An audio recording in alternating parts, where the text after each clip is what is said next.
안녕하십니까. 바로 보는 TV 옴부즈맨 성유미입니다. 지난주 연합뉴스TV에서는 탈선 사고가 난 KTX 강릉선 선로 전환기를 전수조사하기로 한 것과 남북 군사당국이 비무장지대 내 감시초소 22곳을 상호 검증한 소식 등 국내외 뉴스를 신속히 전했는데요. 오늘 연합뉴스TV를 말한다 시간에서는 오전 9시 뉴스, 뉴스메이커, 뉴스리뷰, 뉴스워치를 중심으로 이재원 시청자평가원이 모니터한 내용을 전해드리겠습니다.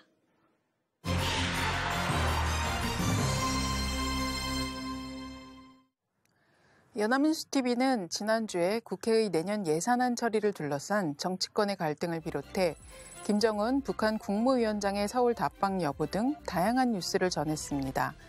지난 9일 뉴스 공구에서는 올해 정기국회에서 여야 5당이 사안별로 흩어졌다 뭉치는 일을 반복했다고 보도했습니다. 민주당을 고립시키거나 한국당을 배제하는 형태로 합종 연행이 이뤄졌고 예산안 처리는 민주당과 한국당이 손잡는 5월 동주로 막을 내렸다고 사자성어를 활용해 전했습니다. 영원한 적군도 우군도 없다는 정치권의 냉엄한 법칙이 올해 정기국회에서 더욱 선명해졌다며 여당과 제1야당으로서 번번이 맞서던 민주당과 한국당이 예산안 처리를 위해 한 배를 탔다고 전했습니다. 바른미래, 평화, 정의당이 선거제 개편과 예산안 동시 처리를 요구하자 민주당과 한국당은 예산안만 처리키로 합의한 사실을 전했습니다. 해당 보도는 예산안 처리 외에도 공공기관 채용비리 국정조사, 사법농단 특별재판부 설치, 판문점 선언 비준 동의안 등 각 당이 각기 다른 형태로 연합하는 사례들을 들며 여소야대 5당 체제의 현실을 잘 지적했습니다. 민주당과 수시로 공조해온 야 3당이 예산 정국에서 등을 돌린 점은 여권에 부담이 될 전망이라고 전하며 예산안 처리 과정의 정치적 문제점까지 짚어주었습니다. 이어 10일 예산안 처리 이후 연동형 비례대표제 도입을 촉구하며 야 3당이 닷새째 벌이는 농성 현장 소식과 국회의장과 원내대표 회동 취소 등의 후폭풍을 전했습니다. 후폭풍 첫 번째 소식은 닷새째 단식 농성을 벌이고 있는 손학규, 이정미 대표가 선거제도 개혁을 관철시킬 때까지 농성을 이어가겠다는 의지를 보이고 있다는 것이었습니다. 특히 단식 중에 취임 100일을 맞는 손학규 대표는 기자회견을 열고 정치개혁이 바른미래당의 최대 과제고 이를 위해 자신을 바칠 것이며 연동형 비례제가 그 첫걸음이라고 강조했습니다. 같은 날 오후 뉴스메이커는 예산안 처리 이후 정기국회 내 처리하지 못한 과제들이 많아 임시국회 개회 필요성이 제기되지만 진통이 불가피한 상황을 보다 자세히 전했습니다. 앞선 보도가 농성과 정례회동 불참 등 바른미래당의 활동 중심으로 전해진 데 비해 뉴스메이커는 평화당 정동영 대표가 민주당을 향해 아예 협치 종료를 선언했다는 사실과 선거제도 개혁 촉구 기자회견 현장 등 야 3당의 반발을 자세히 전했습니다. 해당 보도는 선거제도 개혁 촉구 기자회견 현장을 영상과 음성으로 담았고 농성장을 찾은 민주당 이해찬 대표와 손학규 미래당 대표의 날선 대화를 그대로 전해져 생동감 있는 보도로 눈길을 끌었습니다. 악수를 한 채 야합, 국민들이 먹고 사는 문제 등의 언사로 입장 차이를 좁히지 못하는 두 대표의 모습을 자막까지 붙여 전해주었습니다. 확정된 내년도 예산안 중 구체적으로 논란이 있는 부분을 짚어준 보도도 이어졌습니다. 10일 뉴스 리뷰는 국회가 국회의원 연봉에 해당하는 세비를 올해보다 1.8% 인상하는 내년도 예산안을 통과시키자 셀프 인상이라는 비판이 커지고 있다고 전했습니다. 국회의원 세비가 1.8% 올라가면 연봉이 기존 1억 290만 원에서 1억 472만 원으로 182만 원 정도 올라가게 됩니다. 국회 사무처가 장관급은 물론이고 차관급보다 적은 금액이라고 해명했지만 오히려 공분이 커지며 청와대 국민청원 게시판에 셀프 인상을 중단하라는 게시가 오른 지 3일 만에 16만 명 이상 참여했고 비슷한 청원도 속속 등장하고 있다고 보도했습니다. 같은 날 뉴스워치는 확정된 내년도 교육 예산 75조 원 중 국립대와 사립대의 시간 강사 처우 개선을 위한 288억 원이 반영되었으나 시간 강사들은 예산이 턱없이 부족하다고 볼멘 소리를 내고 있다고 보도했습니다. 뉴스워치는 내년 8월부터 시행되는 고등교육법 개정안, 일명 강사법이 오히려 강사 해고를 부추긴다는 우려에 마련된 지원 예산이라며 사립대 시간 강사 처우 개선을 위해 배정된 금액은 217억 원인데 이 중 70%는 직접 대학에 지원하며 나머지는 사학진흥기금을 편성해 기금으로 운영할 계획이라고 그래픽까지 활용해 자세히 전했습니다. 하지만 예산 수준이 대학의 시간 강사 해고를 막기에는 역부족이라는 지적이 나온다고 예산 편성의 의미를 짚어주었습니다. 국내 대학과 강사 수를 바탕으로 교육부가 추산한 추가 소요 재원은 최소 연 700억 원대이며 그나마 국회 교육위가 책정한 예산 550억 원마저도 본회의를 통과하며 반토막 났다고 근거를 제시해 주었습니다. 한국 비정규 교수 노동조합 위원장의 인터뷰 음성을 삽입해 개선 촉구의 목소리를 들려주었습니다. 이처럼 연합뉴스TV는 국회 예산안 통과를 둘러싼 정치권의 갈등, 통과된 내년도 예산안을 둘러싼 구체적인 이슈 등 다각도에서 예산 문제를 짚어줬다는 점에서 국민들의 삶과 직결된 예산 문제를 중요한 아젠다로 취급했습니다. 하지만 각 당의 갈등을 담아 임시국회 개최 여부가 우려된다는 논조의 기사는 반복적으로 제시되었는데 지나치게 갈등 중심으로 보도하는 정치 기사는 국민들에게 정치 냉소주의를 불러일으킬 수 있습니다. 반면 데이터를 바탕으로 보다 심층적인 맥락에 대한 뉴스는 충분하지 않아 보입니다. 국회의원 세비 인상이나 강사법 시행을 앞두고 편성된 예산 보도처럼 구체적으로 어디에 얼만큼 예산이 편성되었는지 전후 맥락과 함께 알려주는 심층 보도가 보다 늘어나길 기대합니다. 김정은 북한 국무위원장의 서울 답방 여부를 놓고 10일 새벽 시간대 뉴스인 출발 640은 청와대가 서두르지 않고 재촉할 의사도 없다고 밝혔다는 내용을 전하며 내부에서는 올해 답방이 쉽지 않을 거란 분석까지 나오고 있다고 전했습니다.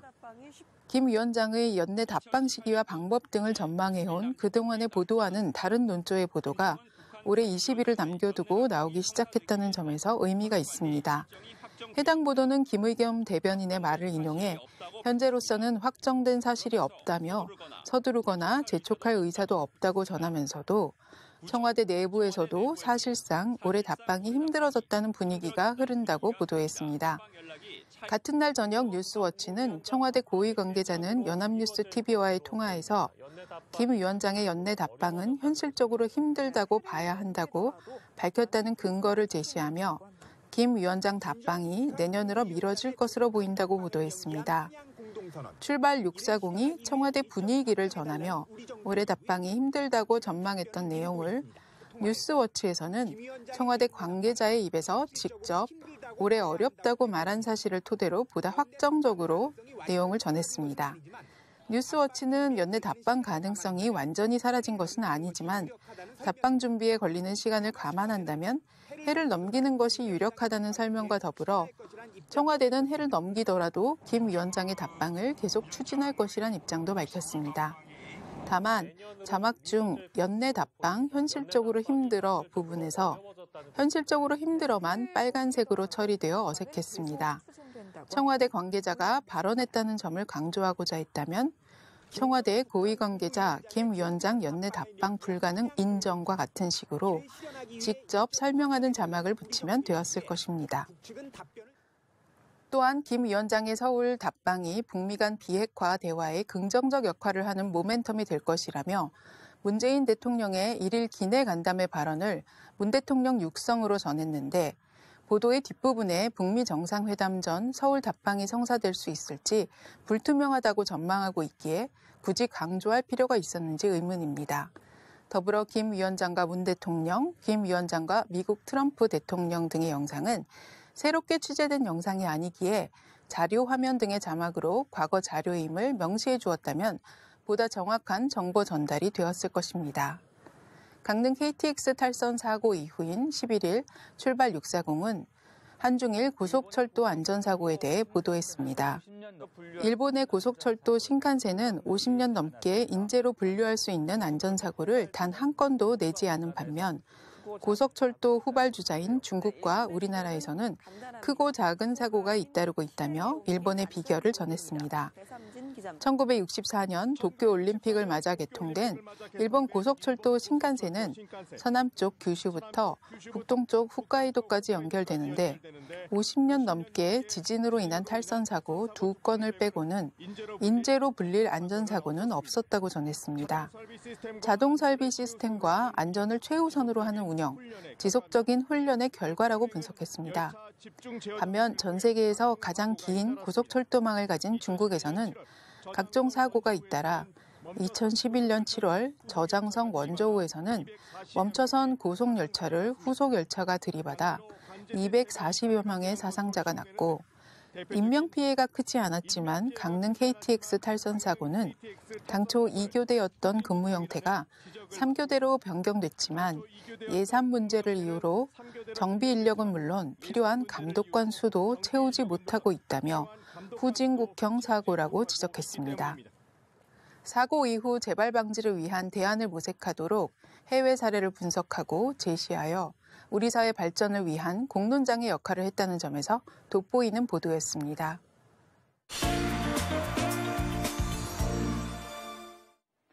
이번 순서는 주말에 방영되는 제작 프로그램을 대학생의 시선으로 분석하고 평가한 내용을 들어보는 캠퍼스TV 리포트 시간입니다. 이번 주는 숭실대학교 건축공학과의 김다희 학생 나와 있습니다. 안녕하세요. 안녕하세요. 자, 지난주에 어떤 프로그램 모니터하셨나요? 네, 저는 매주 일요일 오후 7시 20분에 방영하는 연합뉴스 TV 스페셜을 모니터했습니다. 연합뉴스 TV 스페셜은 이 시대 우리 사회의 현상을 다양한 시각과 독특한 시선으로 짚어내고 올바른 대안의 길을 제시하는 프로그램인데요. 지난 12월 9일에 방영한 연합뉴스 TV 스페셜에서는 70여 년의 기다림, 강제징용 배상 판결이라는 제목으로 일제감점기 강제징용 피해자들의 손해배상 청구 소송 관련 역사적 맥락을 다뤘습니다. 그럼 자세한 모니터 내용 지금부터 전해드리겠습니다.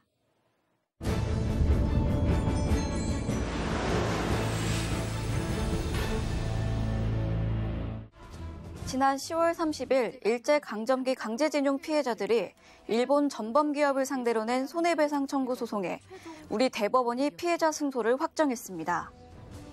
소송 제기 13년 8개월 만에 나온 결론인데요. 하지만 일본 정부는 국제법을 거론하며 우리 대법원의 판결에 대해 강력히 반발하고 있다고 합니다. 이번 연합뉴스 TV 스페셜에서는 일본을 상대로 낸 손해배상 청구 소송 판결의 의미를 짚어보고 논란의 중심이 된 한일 청구권에 대해 알아봤습니다. 이번 판결의 유일한 생존자인 이춘식 할아버지를 만났는데요. 이춘식 할아버지는 일본으로 가서 기술을 배울 수 있다는 말에 갔지만 그곳에서의 생활은 고통스러웠다고 합니다. 또 3년 가까이 노역에 시달렸지만 임금을 받지 못했다고 하는데요. 그 당시 강제징용에 동원됐던 인원은 정확히 알 수 없지만 대략적인 추산 인원은 600에서 700만 명이라고 합니다. 그중 현재 생존자는 약 3,500명인데 이 중 이춘식 할아버지가 유일하게 대법원 판결을 받았다고 합니다. 배상을 명하는 대법원 판결을 받은 겁니다.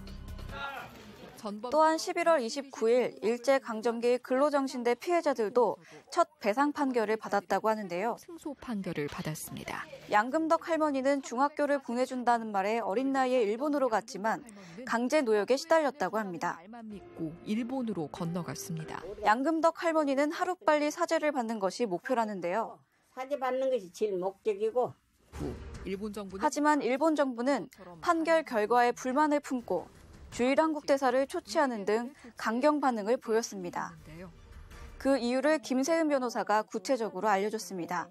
대한민국 사법부가 무리한 판단을 했다라는 주장을 하고 있는 것 같아요. 또한 일본 도쿄 도심에서는 혐한 시위가 벌어졌고 방탄소년단의 일본 방송 출연이 취소됐다고 합니다. 부실한 과거 청산이 한일 관계를 막아서고 있다며 1965년 일본과 맺은 한일 협정에 대해 다뤘습니다. 이장희 교수는 해결된다는 뜻이 국가 간의 해결과 별개로 개인 청구권이 존재한다고 말합니다. 할 수 있는 손해배상 청구권은 이건 정부가 갖고 있는 외교적 보호권과는 별개의 차원이고, 일본도 1965년 일본 외무성 비밀지정 해제 문서에도 보상 청구권 포기는 국가의 청구권인 것으로 생각된다며 개인 청구권이 살아있는 것을 일본 정부도 인정하지만 법원에 소송을 제기해 청구권을 행사할 수 있는 것은 권리의 문제는 일본 정부는 없다는 입장이라는 것입니다. 일본 정부의 입장인 겁니다. 이장희 교수는 1951년 샌프란시스코 강화조약에서 우리나라는 일본과 교전하지 않은 나라로 일본 식민지였기 때문에 전승국 자격이 배제돼 양자 간의 협정으로 해결하라고 해서 만든 것이 1965년 한일협정이라고 합니다. 하지만 한국과 일본의 입장은 시작부터 달랐다고 합니다. 이어 한일 기본조약 국무회의 상정안을 보여주며 이미 무효 내용을 추가 설명해줬습니다. 호사카 유지 교수는 이미 무효라고 나와 있는 부분이 아직도 다툼의 중심이 되는 부분이라고 말해줬습니다. 45년에 무효화되었다. 사과와 반성이 없는 일본을 변화시키기 위해서는 우리 정부의 역할도 중요하다고 합니다.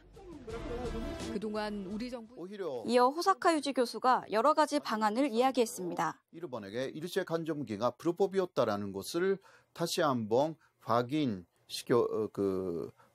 하게 만드는 법적 절차.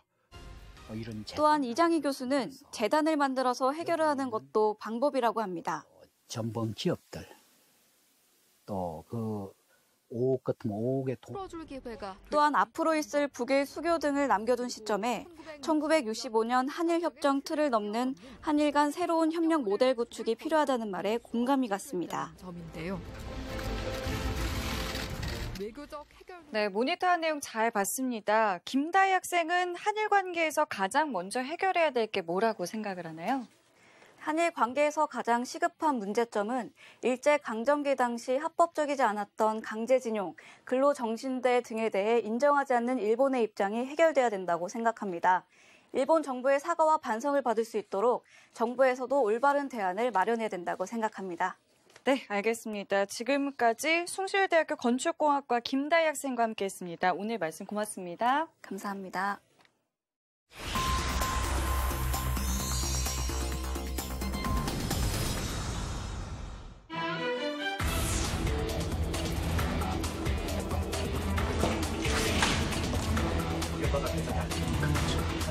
제주의 미래를 위해 고심 끝에 내린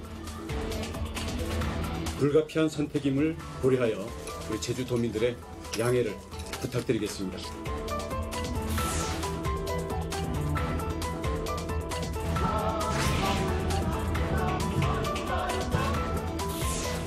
대원과 관련 기자회견을 진행했습니다. 외국 의료 관광객을 대상으로 운영하는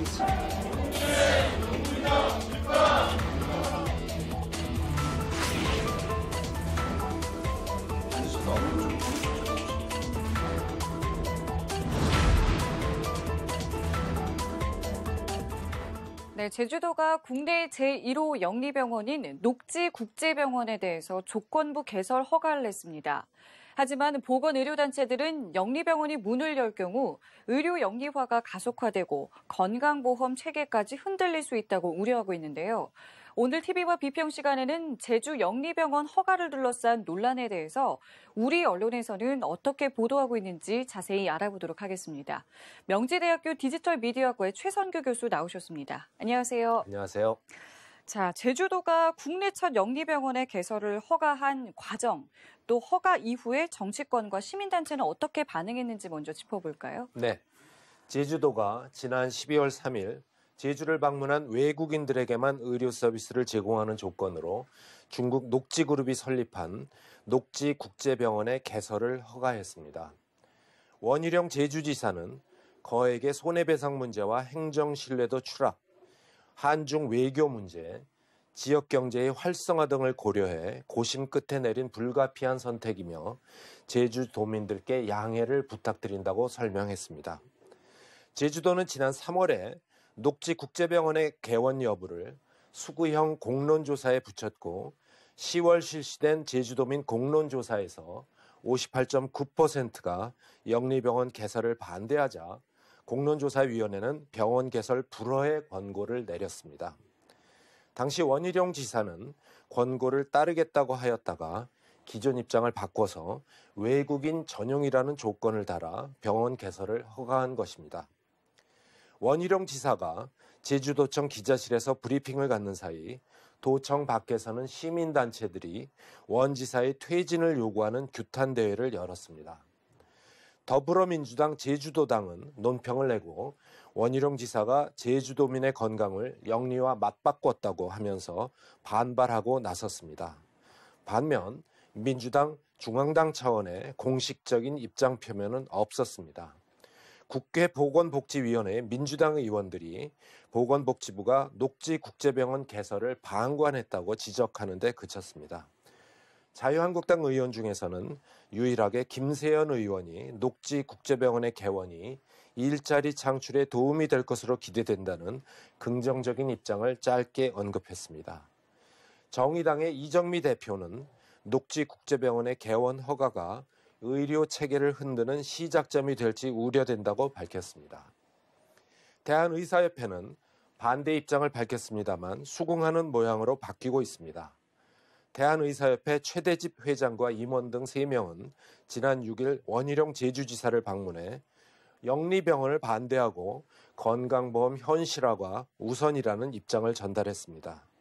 그러나 일단 병원이 허가됐기 때문에 진료 범위를 외국인으로 제한하는 확실한 제도적 장치가 필요하고 진료 영역이 미용과 성형 이상으로 확대돼서는 안 된다는 의견을 밝혔다고 언론은 보도했습니다. 네, 전해주신 대로 이 찬반 입장이 굉장히 좀 뚜렷한 모습인데요.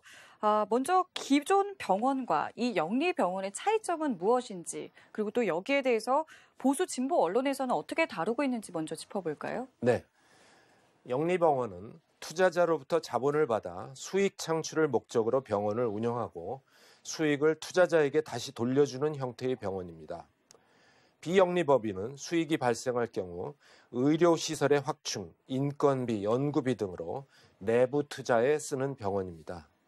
현행법상 우리나라에서 병원은 의사나 정부, 지방자치단체, 학교법인, 사회복지재단, 의료법인 등 비영리기관만 세울 수 있고 영리병원은 중앙정부와 지자체의 승인과 허가로 제주도와 경제자유구역에서만 설립되게 한정돼 있습니다.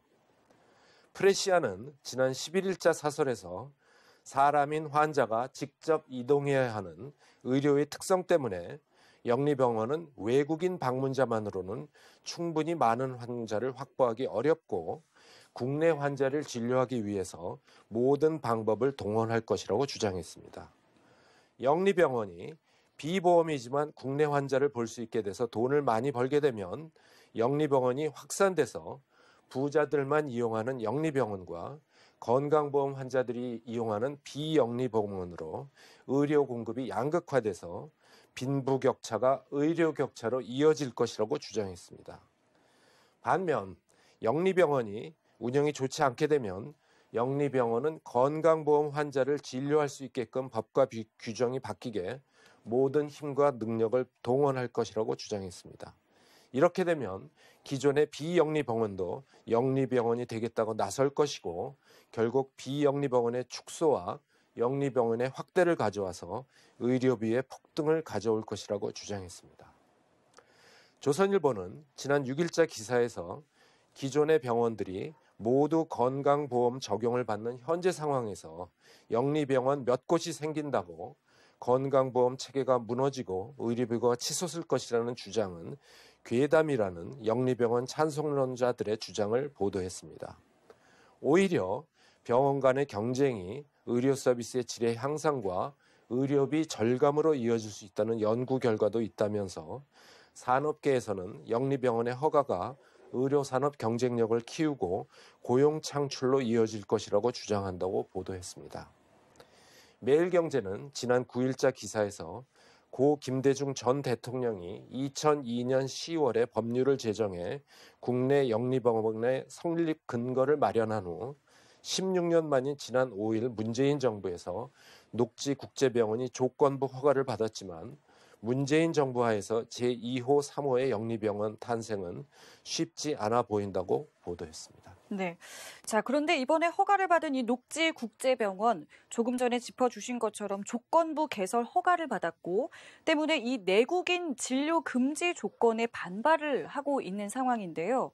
녹지국제병원, 또 제주도, 정부의 각각의 입장은 지금 어떠한지, 또 여기에 대해서 우리 언론은 어떻게 보도하고 있는지도 짚어주시죠. 네. 원희룡 제주지사는 지난 5일 국내 첫 영리병원인 녹지국제병원의 개원 허가를 발표하면서 진료 대상은 외국인 의료 관광객으로 한정한다고 밝혔습니다. 그는 내국인 진료 제한이 의료법을 위반하지 않느냐는 질문에 보건복지부로부터 유권 해석을 받았다고 말했습니다. 보건복지부는 제주도를 방문한 외국인 관광객만을 대상으로 의료 서비스를 제공하도록 제한한 경우 의료기관 입장에서 허가 조건을 이행하기 위해 내국민을 대상으로 진료하지 않는 것은 진료 거부에 해당하지 않는다고 제주도에 회신했습니다. 우리나라 의료법 제15조에는 의료기관이 진료 요청을 받으면 정당한 사유 없이 거부하지 못한다고 규정되어 있습니다. 복지부는 허가 조건 이행을 위해서라면 내국인 진료를 하지 않을 수 있도록 유권 해석을 내준 것입니다. 원희룡 지사의 설명처럼 주무부처의 유권 해석도 받았다지만 우려는 이어지고 있습니다. 지난 6일 오전 원 지사와 비공개 면담한 최대집 대한의사협회 회장도 이 점을 가장 크게 우려하고 있다고 밝혔습니다. 최 회장은 진료를 거부할 수 있는 정당한 사유에 대해 명문화된 법 규정이 없다면서 만일 한국인이 이 병원에 진료받으러 갔다가 거부당해 의료법 위반으로 고발하고 법원에서 의료법을 적용해 위법이라는 판단을 내린다면 진료 대상이 내국인으로 확대될 수 없을 것이라고 말했습니다. 그는 기본적으로 의료법보다는 특별법이 먼저 적용돼 제주특별법 제도 정비는 해볼 수 있는 것이라면서도 환자 생명과 직접 관계 있는 진료 거부에 대해서 구체적으로 명문화하는 것은 어려울 것이라고 말했다고 세계일보는 보도했습니다. 녹지국제병원은 내국인 진료를 금지시키겠다는 원지사의 발표에 정면으로 반발하고 있는 상황입니다. 병원 측은 이미 지난 2월에 제주도의 내국인 이용 제한은 의료법에 위반된다는 내용의 공문을 보낸 바 있다면서 이제 와서 외국인 전용을 개설 허가 조건으로 못 박은 건 상상할 수 없다며 반발했습니다.